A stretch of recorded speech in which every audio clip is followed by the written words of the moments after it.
Hello student, welcome to online study ધોરણ 11 arts વિષય history chapter number 10 ગુપ્ત યુગ હર્ષવર્ધનકાલીન સમાજ અને સંસ્કૃતિ. તો વિદ્યાર્થી મિત્રો, આપણે ગુપ્ત યુગમાં હર્ષવર્ધનકાલીન સમાજની સંસ્કૃતિ અને સાહિત્ય વિશે જે વાત કરી રહ્યા હતા એમાં હવે આજના સેશનની અંદર આપણે વાત કરીશું સમ્રાટ હર્ષવર્ધન વિશે. ગઈકાલે આપણે અલગ અલગ ધર્મ, ખ્રિસ્તી ધર્મ છે, જૈન ધર્મ છે, બૌદ્ધ ધર્મ છે વગેરે વિશે આપણે વાત કરી હતી. તો આ બધા ધર્મ વિશે આપણે લાસ્ટ સેશનમાં વાત કરી. હવે આજે આપણે સમ્રાટ હર્ષવર્ધન વિશે આજે વાત કરવાના છીએ, જેનો સમયગાળો છે 606થી 647. તો આ સમયગાળા દરમિયાન ગુપ્ત યુગની અંદર સમ્રાટ હર્ષવર્ધનનો શું ફાળો હતો એના વિશે આપણે ચર્ચા કરીએ. હર્ષવર્ધનનો જન્મ ઈસવીસન 590માં થયો હતો. બાળપણથી જ તેણે શસ્ત્રશાસ્ત્રની તાલીમ મેળવી હતી. હર્ષવર્ધનનો જન્મ 590માં થયો, બરાબર છે. 590માં હર્ષવર્ધનનો જન્મ થયો અને શસ્ત્રશાસ્ત્રની તાલીમ તેને બાળપણથી મેળવી હતી. 16 વર્ષની ઉંમરે હર્ષવર્ધન થાણેશ્વરનો રાજા બન્યો હતો. તેની મહત્વાકાંક્ષા ભારતમાં નાના નાના રાજ્યોને જીતી મોટું સામ્રાજ્ય સ્થાપવાની હતી. 16 વર્ષની ઉંમરે હર્ષવર્ધન થાણેશ્વરનો રાજા બન્યો. જે થાણેશ્વર છે એનો તે રાજા બન્યો માત્ર 16 વર્ષની ઉંમરમાં. સમ્રાટ હર્ષવર્ધન. અને તેની મહત્વાકાંક્ષા, તેની ઈચ્છા શું હતી? તો તેની ઈચ્છા એવી હતી કે ભારતમાં જે નાના નાના રાજ્યો છે એ રાજ્યોને જીતીને એક મોટું સામ્રાજ્ય સ્થાપવું. ચાલુક્ય રાજવી પુલકેશી બીજો હર્ષનો સમકાલીન હતો. વળી તે હર્ષના જેવો જ મહત્વાકાંક્ષી હતો. આમ છતાં હર્ષવર્ધને પોતાના 41 વર્ષના કુલ શાસનકાળ દરમિયાન પોતાના પ્રબળ પુરુષાર્થથી માળવા અને મગધના રાજ્યો જીતી લઈને સમગ્ર ઉત્તર ભારતમાં મહાન સામ્રાજ્યની સ્થાપના કરી હતી. હવે ચાલુક્ય રાજવી જે પુલકેશી બીજો જે હર્ષનો સમકાલીન હતો, ચાલુક્ય રાજવી પુલકેશી બીજો હર્ષનો સમકાલીન હતો. આ જે પુલકેશી છે એ પુલકેશી બીજો હર્ષનો સમકાલીન હતો અને તેને હર્ષના જેવી જ અને તે પણ હર્ષમાં જેવો જ મહત્વાકાંક્ષી હતો. આમ છતાં હર્ષવર્ધને પોતાના 41 વર્ષના કુલ શાસનકાળ દરમિયાન પોતાના પ્રબળ પુરુષાર્થથી માળવા અને મગધના રાજ્ય જીતી લઈને સમગ્ર ઉત્તર ભારતમાં મહાન સામ્રાજ્યની સ્થાપના કરી. હવે હર્ષવર્ધન જે હતો એનો એક સમકાલીન પણ હતો, એના જેવો જ એક તેનો કોમ્પિટિટિવ હતો એમ આપણે કહી શકાય, ચાલુક્ય રાજવી જે પુલકેશી બીજો હતો તે. પરંતુ એના કરતાં વધારે પ્રગતિ હર્ષે કરી. 41 વર્ષના શાસનગાળામાં તેને પોતાના પ્રબળ પુરુષાર્થ કરીને, ઘણી મહેનત કરીને માળવા અને મગધના રાજ્યોને જીતી લઈને સમગ્ર ઉત્તર ભારતની અંદર એક મોટા સામ્રાજ્યની સ્થાપના કરી. અને હર્ષવર્ધન પ્રાચીન ભારતનો છેલ્લો સમ્રાટ ગણાય. અને જે હર્ષવર્ધન જે હતો એ પ્રાચીન ભારતના છેલ્લામાં છેલ્લો સમ્રાટ આપણે ગણી શકાય. છેલ્લો રાજા કોણ હતો પ્રાચીન ભારતનો છેલ્લો રાજા કોણ હતો? તો કે સમ્રાટ હર્ષવર્ધન. મહાકવિ બાણચરિત, કાદંબરી અને હર્ષચરિત નામના સાહિત્યિક ગ્રંથો, ચીની મુસાફર ફાહિયાન, યુએન સ્વાંગના પ્રવાસ વર્ણનો તથા અભિલેખો અને તામ્રપત્રોને આધારે આ યુગની સામાજિક, આર્થિક, સાંસ્કૃતિક સિદ્ધિઓની માહિતી પ્રાપ્ત થાય છે. હવે આપણને સમ્રાટ હર્ષવર્ધન વિશેની જે માહિતી છે એ તમામ માહિતી આપણને મહાકવિ જે બાણ જે છે એ બાણ દ્વારા જે રચવામાં આવેલું કાદંબરી અને હર્ષચરિત નામનું જે સાહિત્ય છે એ સાહિત્યમાંથી, તદુપરાંત ચીની મુસાફિર જે ફાહિયાન અને યુએન સ્વાંગના પ્રવાસ વર્ણનો હતા, તેમજ અભિલેખો જે હતા અને તામ્રપત્રો જે હતા તેના ઉપરથી આપણને સમગ્ર સામાજિક સાંસ્કૃતિક સિદ્ધિઓ જે છે હર્ષવર્ધનની, જે સામાજિક સાંસ્કૃતિક સિદ્ધિઓ વગેરે વિશેની વાત આપણને જાણવા મળે છે. હવે યુએન સ્વાંગની વાત કરીએ તો બૌદ્ધ ધર્મનું ખરું રહસ્ય અને એના પાયાના સિદ્ધાંતો જાણી લેવા તથા એ ધર્મના આધારભૂત ગ્રંથોની નકલ મેળવવા એમણે ભારતનો પ્રવાસ ખેડવાનું શરૂ કર્યું. ગઈકાલે આપણે એક ચીની મુસાફરીની વાત કરી હતી. તો આજે બૌદ્ધ ધર્મનું ખરું રહસ્ય અને જે પાયાના સિદ્ધાંતો હતા તેને જાણવા માટે આધારભૂત ગ્રંથોની નકલ મેળવવા એમણે ભારતનો પ્રવાસ ખેડવાનું શરૂ કર્યું. કોણે? તો કે યુએન સ્વાંગ. આપણે ગઈકાલે ફાહિયાનની વાત કરી હતી. યુએન સ્વાંગ ભારતમાં આવ્યા 630માં. ત્યારે શ્રી હર્ષ કનોજમાં રાજ્ય કરતા હતા. હવે યુએન સ્વાંગ જે છે એ 630ની સાલમાં તે ભારતમાં આવ્યા. અને શ્રી હર્ષવર્ધન જે છે એ જ્યારે આ યુએન સ્વાંગ ભારતમાં 630 દરમિયાન આવ્યા ત્યારે સમ્રાટ હર્ષવર્ધન જે છે એ કનોજમાં રાજ્ય કરતા હતા. અને યુએન સ્વાંગે ભારતના લગભગ બધા પ્રદેશો જોયા. વિશાળ જનસમુદાયને રાજવીઓના સંપર્કમાં તેઓ આવ્યા. ભારતનો વિસ્તૃત પરિચય તેમને થયો. તેઓ 645માં ચીન પાછા વળ્યા. બુદ્ધના અવશેષના 150 જેટલા ટુકડા, સોના, રૂપા અને સુખડની બુદ્ધ ભગવાનની અનેક પ્રતિમાઓ તથા 657 ગ્રંથોની હસ્તલિખિત પ્રતોની નકલ 20 ઘોડા પર લાદીને તેઓ પોતાની સાથે ચીન લઈ ગયા. હવે આ જે યુએન સ્વાંગ જે ચીની પ્રવાસી જે હતા, મુસાફિર જે હતા, એ જ્યારે ભારતમાં આવ્યા 630માં ત્યારે હર્ષવર્ધન જે છે એ કનોજમાં રાજ્ય કરતા.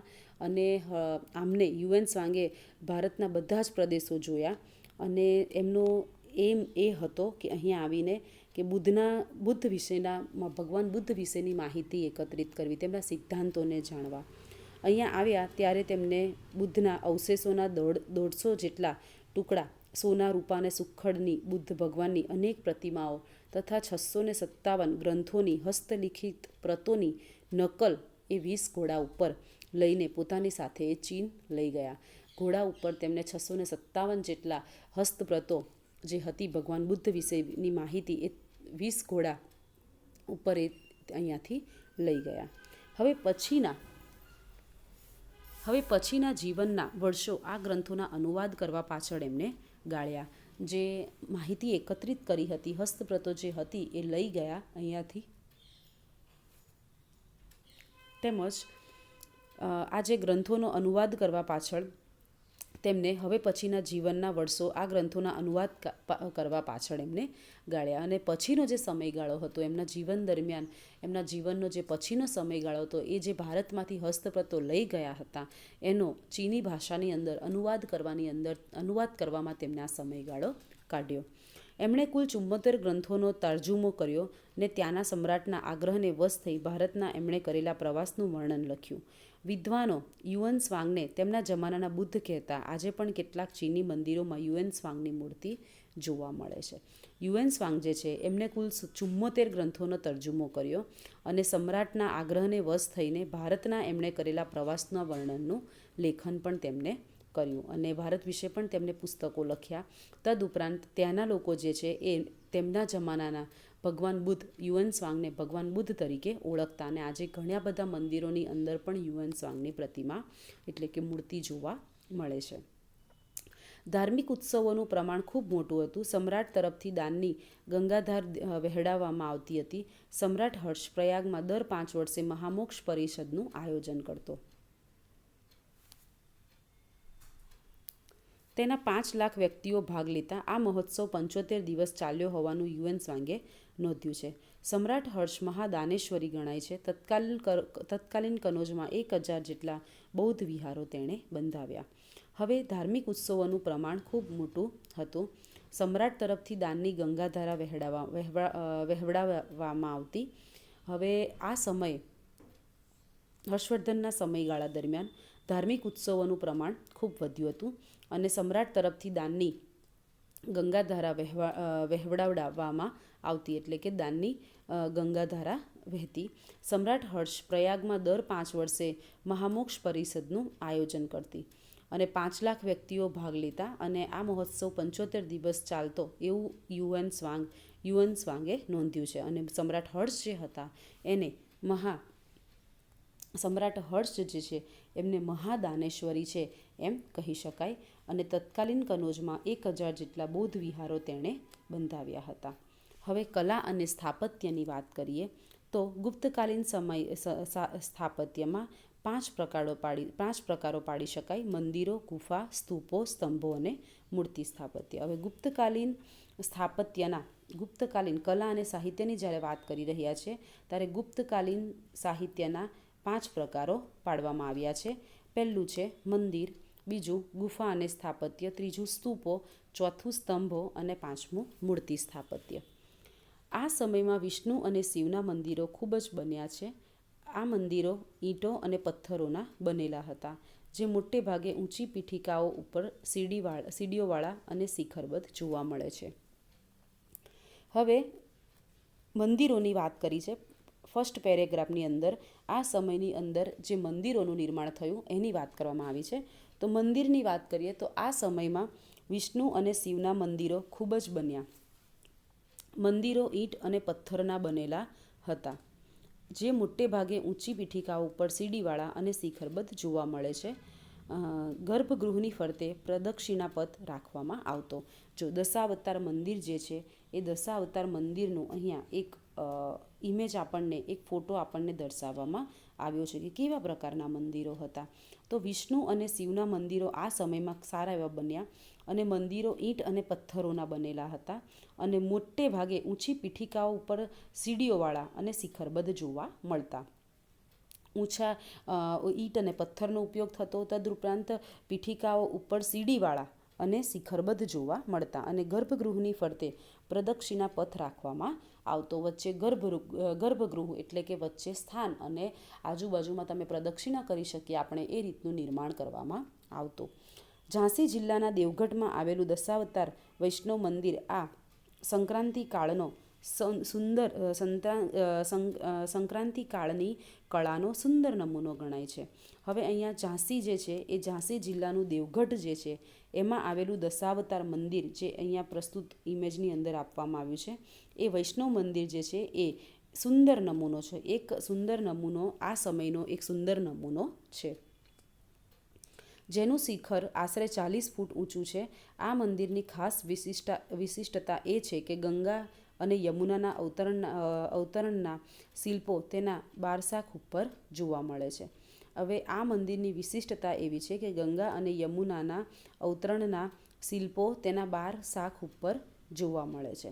નાસિક, ભજ, ભિલસાને, કાર્લેની ગુફાઓનું કામ આ સમયે થયેલું છે. તેમજ તિગવાનું મંદિર, ભીતરગામ, કાનપુરનું ઇન્ટરી મંદિર, ભુમરા, નાગોડનું શિવ મંદિર, પોરબંદર પાસે ગોપનું સૂર્ય મંદિર, કર્ણાટકના બીજાપુરમાં આવેલ લારખાનનું મંદિર, એરણ એટલે કે મધ્યપ્રદેશનું નૃસિંહનું મંદિર અને અમરાવતીનું શિલ્પકામ આ સમયમાં થયેલું છે. હવે આટલા જે મંદિરોના નામ આપવામાં આવ્યા છે, આ દરેક મંદિરોના નિર્માણ જે છે એ આ સમયમાં, હર્ષવર્ધનના સમયમાં થયા માનવાનું આવે છે.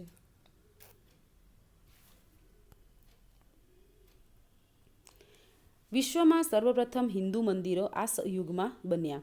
ધાતુઓમાંથી મૂર્તિઓ બનાવવાની શરૂઆત થઈ. હવે મંદિરનું નિર્માણ કર્યું, ત્યારબાદ મૂર્તિઓની જો વાત કરીએ તો વિશ્વમાં સર્વપ્રથમ હિન્દુ મંદિરો જો બન્યા હોય તો એ ગુપ્ત યુગ દરમિયાન બન્યા. આખા વિશ્વની અંદર જ્યારે મંદિરનું નિર્માણ થવાનું શરૂ થયું ત્યારે સૌથી પહેલાં આ યુગની અંદર થયું અને ધાતુઓમાંથી મૂર્તિઓ બનાવવાની શરૂઆત થઈ. મથુરામાં મૂર્તિઓ ઘડવાની શરૂઆત થઈ હતી. તક્ષશિલા પાસે ગાંધાર શૈલીની શિલ્પકલા પૂર્ણપણે વિકસિત થઈ ચૂકી હતી. હર્ષવર્ધને વિહાર, દવાખાના, ધર્મશાળા, મંદિરો વગેરે બંધાવ્યા હતા. શિલ્પ અને ચિત્રકલાના શ્રેષ્ઠ નમૂનાઓ અજંટા અને બાધની ગુફાઓ, કૈલાસ ગુફા મંદિરનું નિર્માણ થયું. હવે આ જે તક્ષશિલા પાસે જે ગાંધાર શૈલીની શિલ્પકલા છે એ પૂર્ણપણે વિકસિત થઈ ચૂકી હતી અને હર્ષવર્ધને વિહાર, દવાખાના, ધર્મશાળા બંધાવ્યા, મંદિરો બંધાવ્યા. દરેક હર્ષવર્ધને જે છે વિહારો, દવાખાના, મંદિરો વગેરે બંધાવ્યું અને શિલ્પ અને ચિત્રકલાના શ્રેષ્ઠ નમૂનાઓ જો જોઈએ તો એ અજંટા, બાધની ગુફાઓ અને કૈલાસ ગુફા મંદિરનું નિર્માણ થયું છે કહી શકાય. હવે કલાનો સુવર્ણ યુગ, શિલ્પકલાની વાત કરીએ તો બોધિસત્વની મૂર્તિઓ, મથુરાની બૌદ્ધ અને જૈન મૂર્તિઓ, અમરાવતી, નાગાર્જુનકોડા અને સારનાથની મૂર્તિઓ.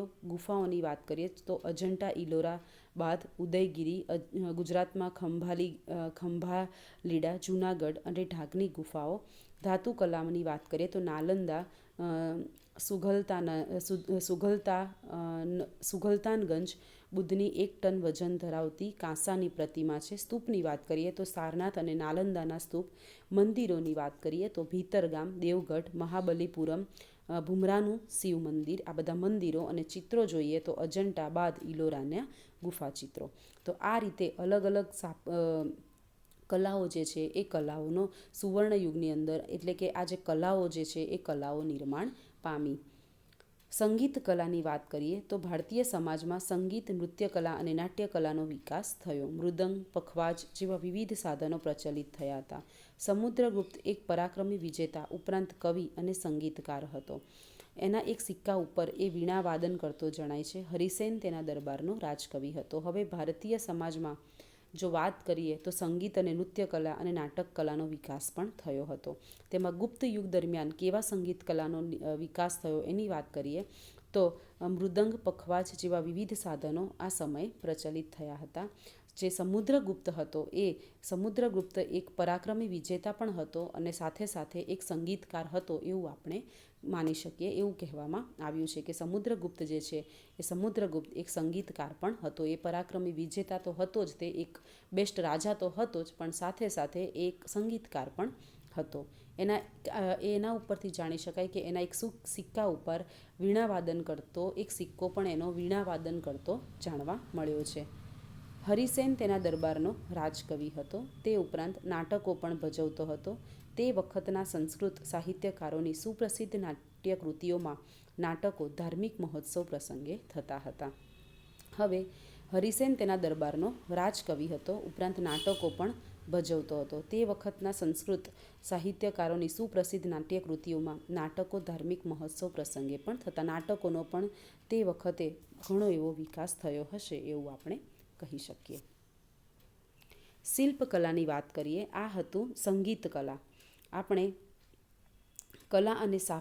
કલા અને સાહિત્યની અંદર આપણે સૌથી પહેલાં તો સમ્રાટ હર્ષવર્ધનની વાત કરી કે સમ્રાટ હર્ષવર્ધન જે હતા એમનો સમયગાળો અને એમને પોતાના જીવન દરમિયાન શું કાર્ય કર્યા. અહીંયા ખૂબ લંબાણપૂર્વક માહિતી ન આપતા માત્ર ને માત્ર સમ્રાટ હર્ષવર્ધન જે રાજા હતા એના વિશે શોર્ટમાં માહિતી આપવામાં આવી છે.